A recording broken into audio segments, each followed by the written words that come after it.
that nuclear power, A, has to play a vital part, and B, that many more people will live and many fewer people will die if we make a proper commitment to nuclear power than if we treat it as some kind of pariah that cannot be used in its proper place. Neil Kinnock.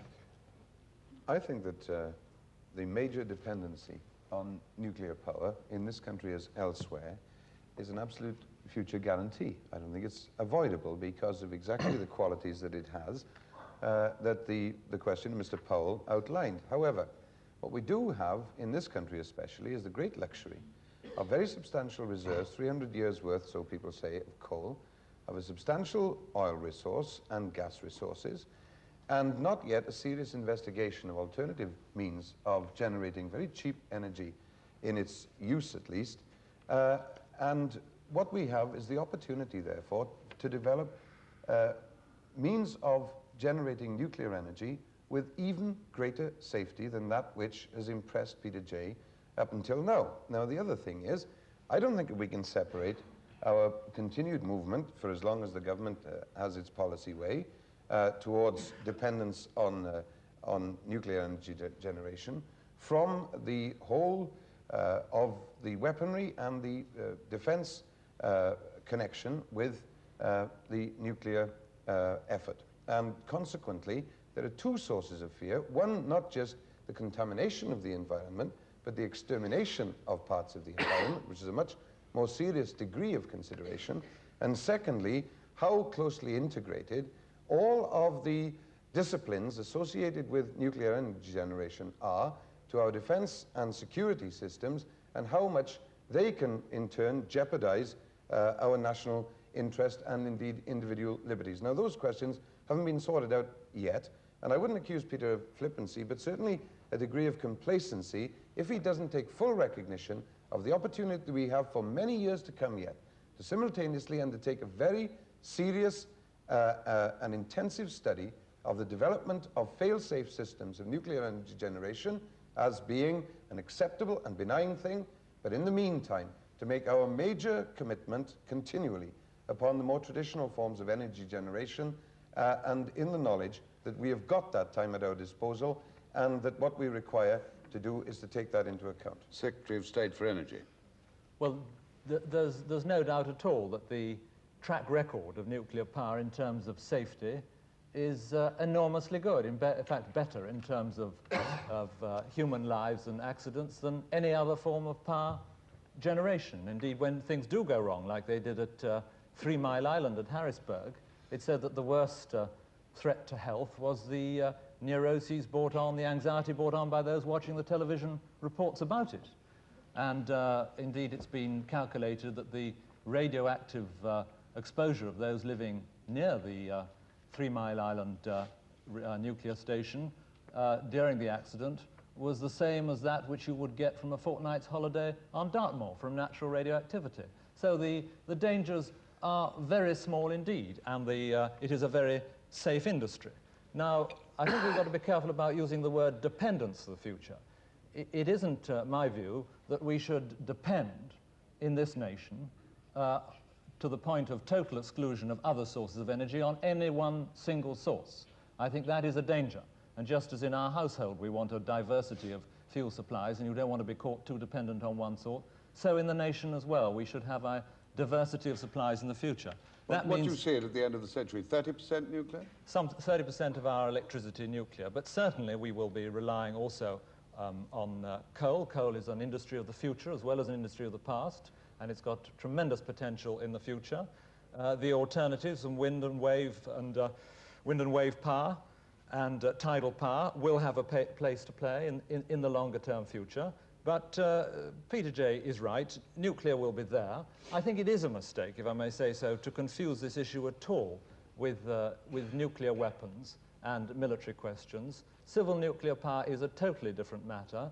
It isn't, you're not talking about atom bombs and explosions. There isn't the concentration of radioactive material which could make an explosion possible in atoms for peace, in civil nuclear power. And I think it is really a terrible red herring and a diversion from the basic issues of providing power for a civilized and industrial society to bring in questions of of nuclear weapons into discussions of nuclear power. Well, I'm sure we've got to go on developing all energy resources, particularly, you didn't mention this, David, in a European context. I think that that's something that we've got to look at very seriously in the future. I'm sure nuclear energy is going to be important, but I think it's quite understandable that the public should be concerned about some of the dangers associated with things like the storage of waste. And I think one of the things that has particularly concerned the public in the past is that there has been so much secrecy surrounding the decision-making process, surrounding storage of waste, surrounding the sorts of developments which have occurred at 3 Mile Island. 3 Mile Island itself was a sort of typical example of obfuscation by the people who are meant to be in charge. So I think that it's understandable that the public's going to be concerned. I mean, this is a very, very, very dangerous form of energy, and I think that the more the public can get informed about it, the better. But certainly it's going to be obviously something which we can't give up. Well, since the panel, on the whole, agreed with you in one degree or another, I'm going to invite someone else, if I may, to put a thank you for raising it. The gentleman in the white jersey. Yes, Mr. Chairman. The trouble with the public information about nuclear energy, has just been indicated, is that we are not given the information we should be given. We have been deceived repeatedly. I mean, the statement that the nuclear industry energy has a magnificent safety record. This is almost certainly false. Whenever somebody, the Windscale or the Atomic Energy Authority, has to pay out compensation because somebody's died of cancer who's an employee at a power station, it's always done, well, he would have died anyway. Well, let me have the Secretary of State deal with that. That it's false to say that the nuclear power... Well, let me just give one other example. I don't want to lose your very important point, which we will if you go on to another one. David? Well, I think it is very important that full information is constantly provided to the public about nuclear power, its risks and its problems. And the handling of waste that Gillian has mentioned is certainly an issue that needs the most careful exposition, and tremendous efforts, of course, are put into, and indeed more or less have solved, the question of how we handle the very dangerous, very high toxic waste from the thermal nuclear power stations. You said your claims about safety and no loss of life, or virtually no loss of life, were false. Well, I don't know, that is his view. I think there's no evidence to sustain the claim of falsehood. I mean, what evidence have you got for that? Just one piece of evidence of the suppression of information. The atomic explosion that took place at Sverdlovsk in Russia in the late 1950s. Information about which was totally repressed by every government in the world, including the United States and our own. It's now, I think, agreed that explosion did take place and Peter? thousands of people died. I know very little about that, and I didn't actually think that the British government or even the United States government had a great deal of information about that. But I do think that there is a very important point here, which is the problem about nuclear energy is not actually nuclear energy or the danger of it. It is the uneasy feeling that the public have, and understandably have, that there's something very spooky going on here, and that potentially at least something perfectly terrible could happen. Now, you hold the view, and you may have some evidence, and there certainly is some evidence in the case of nuclear weapons, they're not, as far as I know, in the case of nuclear energy, that serious long-term effects can be had on the population in terms of diseases, and you mentioned cancer, and that these should be laid at the door of nuclear accidents and not the narrow statistics which are conventionally used. It is also true, as I suggested to you earlier, that every single old person who dies of hypothermia because their energy was too expensive, because somebody had not provided the cheaper energy that would have been available by nuclear energy, is also part of that calculus. Now, there's no system of statistics that are going to pick that up, because the argument as to why that person died is too diffuse. The effects are too long-term. You can't deal with it in statistics, but you have to recognize the fact that there are pluses and minuses in this. The danger, the spooky feeling, was brought home very much to me during the 3 Mile Island crisis. I was in Washington, and I had a responsibility for trying to convey some sort of report on the significance of this event back to lay people in London. And I got together some experts, and I said to them, well, now look, let's just try and put it in lay language that politicians can understand. What are we talking about here? What is the worst that could possibly happen? And I got a lot of humming and hawing sort of answers, and I finally said to this guy, well, let's start at the top. Could it blow up the solar system? And he said to me, I don't think so. Well, now, it is that kind of difficulty that experts have in dealing with these questions, which I think gives rise to the deep uneasiness that the public have. But what the public also have to understand is that there are risks and deaths that arise from not having energy and not having plentiful energy. I'd like to bring one more question on this from the lady over there, please. It seems to me there are two issues. We've got the present danger, which we've always had, even when camping on Dartmoor, and even when turning on electric fire. But you've got another issue which you haven't had before, and that's the storage. It's the future that we have to be worried about as well as the present. We haven't had any worries about storing electricity or storing camping out on Dartmoor. It doesn't become more dangerous as the years go by.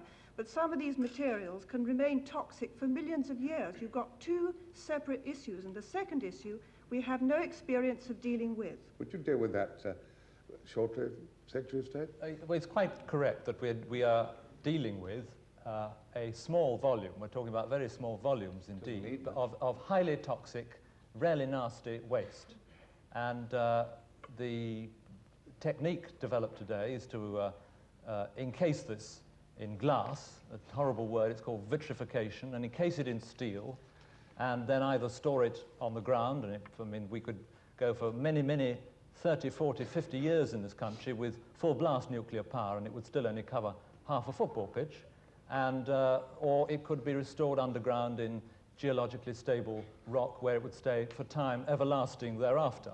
And you could say, what happens if someone digs it up in 300 years? Well, you'll be talking about somebody prepared to dig it up and eat gigantic lumps of glass. That would be the only way in which it could be dangerous. So enormous effort is put into the question of handling the storage of this toxic material. The volumes are not large, but the problem is certainly there. And the scientists today believe that they can handle it this way by wrapping it in glass and steel. That's what's already being done. Why are you putting it in the Cheviot Hills, away in the wilds of the borders of Scotland in the hills, to subject those people to the dangers? Why don't you plant it under your garden or somewhere in London? Well, that was my next question. I don't know whether you're talking about a borehole that someone's looking at in the Cheviot Hills. Maybe you are. Why are the most inaccessible places to get rid of this safe stuff? Because it's got to be in stable geological formations in the ground, which haven't moved since time began, where it will stay forever and ever. In fact, it'll be about as toxic as coal dust ash in 500 to 1,000 years. I know that's not millions, but it's still a hell of a long time, I recognise. Please, the point is, let's think of the future. In 500 to 1,000 years is very important if you happen to be living during that period in 1,000 years' time. But there's no danger to you. If there's a bubble... What do you mean, me? I've got children and grandchildren. No danger to them either. What sort of selfish attitude is it that does not think of the people in 1,000 years' time? When a bubble of poisonous gas is going to rise itself from the middle of the Atlantic Ocean where we put it, is this not irresponsible to our future and the future of the world? You see, I think to say that it won't happen for 1,000 years is the most irresponsible thing I can hear. I must move on to another subject. I'm grateful to you for your interventions, but Peter J., would you like to deal as briefly as you can with the last part of that gentleman's point? Philosophically, he's perfectly correct. If one were to do something which predictably would have the result of endangering the lives of people in 1,000 or indeed in 100,000 years' time beyond their control, that would be an irresponsible thing to do. There is nothing in the evidence, as I understand it, and I've spent some time on it, though one can spend a lifetime on it and still not have definitive knowledge, that justifies the suggestion that there's anything now being done which need have that effect. Moreover, and Neil Kinnock was absolutely right to say, I mean, we should never slacken our efforts to find safer and safer and safer ways of using this fuel, but the fact is that one thing you can do, in fact, is to burn this stuff up in breeder reactors. You can so adjust breeder reactors that it burns it up. Well, but even so, you've got to have in mind the people who will die, the old people and the poor people who will die because there was not energy here and now, not in 100,000 years' time, but right now. One of the problems of this enjoyable programme is that we want to bring in other topics which are also of interest, and this is another one which affects the future of some people at least, and Mrs. Edna Hill, who works with a medical agency, would like to ask the question. Do the members of the panel agree with private education?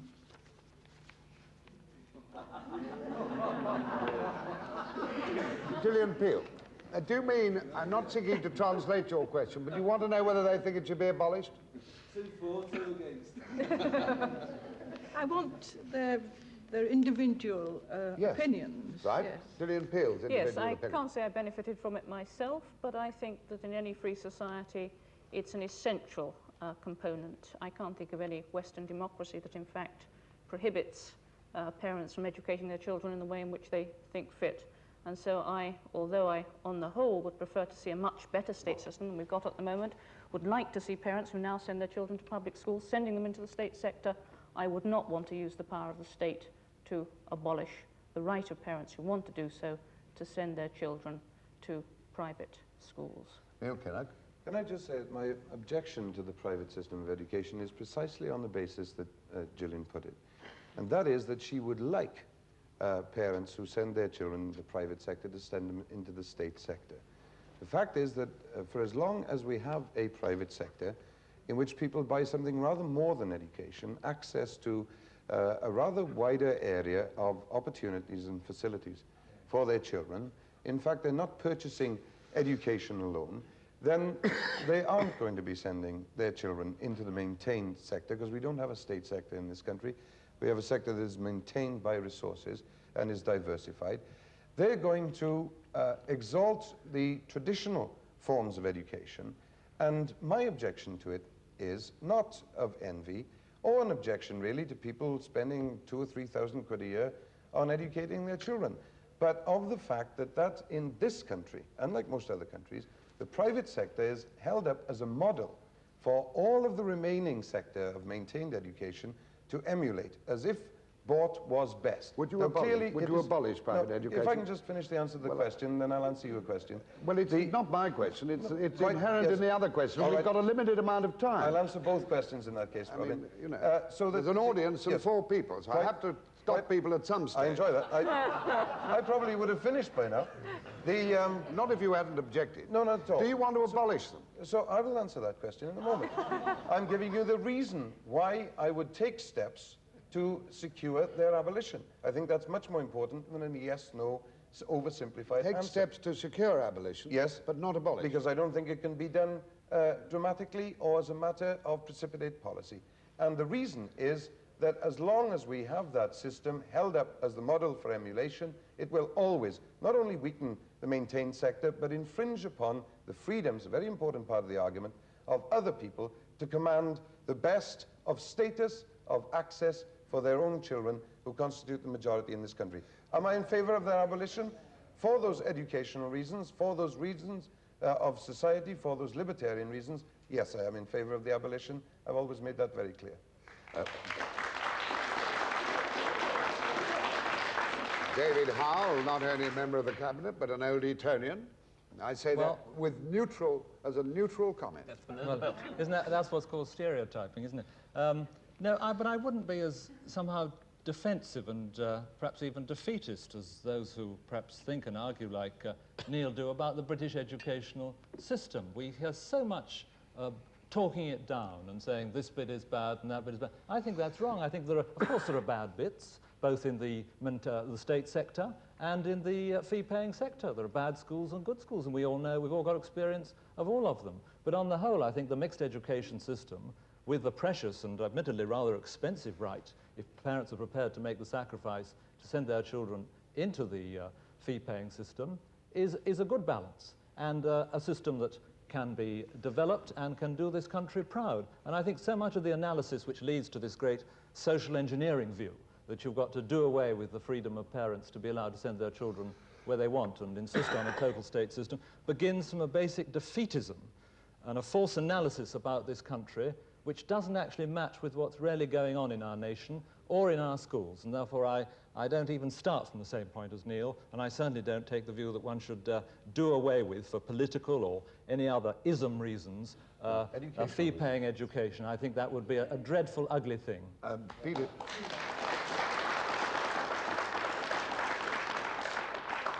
Peter Jay, who went to Winchester and survived that very well. Well, let me start by confessing the personal facts, because people get very emotional about these things. I went to private schools all my educational life. I have 3 children. Until 1977, when they came with me to the United States, one of them was in a private school, 2 were in public sector schools. They are now all in school in America, and they are all in private schools, so let the facts be quite clear. My view is absolutely clear about this, which is as follows.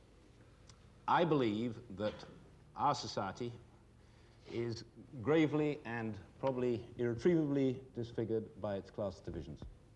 I believe that the division of the educational system is the primary continuing source of that division. I believe that it is right to make sacrifices of quite important other objectives in order to correct that problem.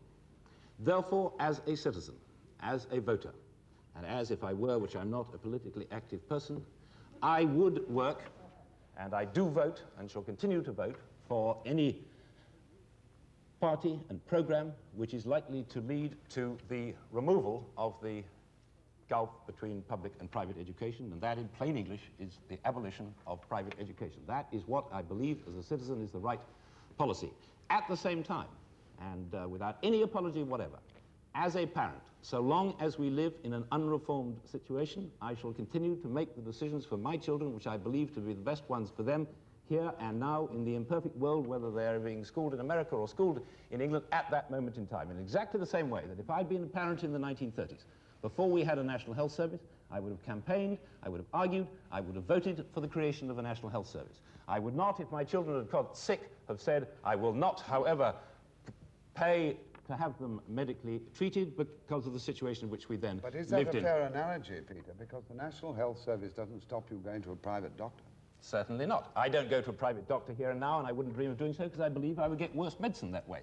I think as a citizen, as a parent, you should always, and nobody can take away from you the right to make what you believe to be the best decision for your children in the context in which you find yourself. At the same time, I believe that a society has the right and duty to concern itself with those broad characteristics which bear upon the justice and success of that society. Whether or not people drive on the left-hand side of the road, whether or not there is full employment, whether or not there is law and order, whether or not there are class disfigurements, these are the great major decisions about a society that any society has to make for itself. If the analysis is correct, that it is the education system that is a major source of one of those disfigurements, the society, as a society, through its political process, through its democratic process, is entitled to act on that problem, and I, as a voter and as a citizen, will continue to argue for taking that action. Meanwhile, as a parent, I shall continue to make the best decisions for my children, and I expect all other parents to do the same. Ladies and gentlemen, don't you think it's a pity he hasn't gone into politics? The lady who asked the question. The lady who asked the question.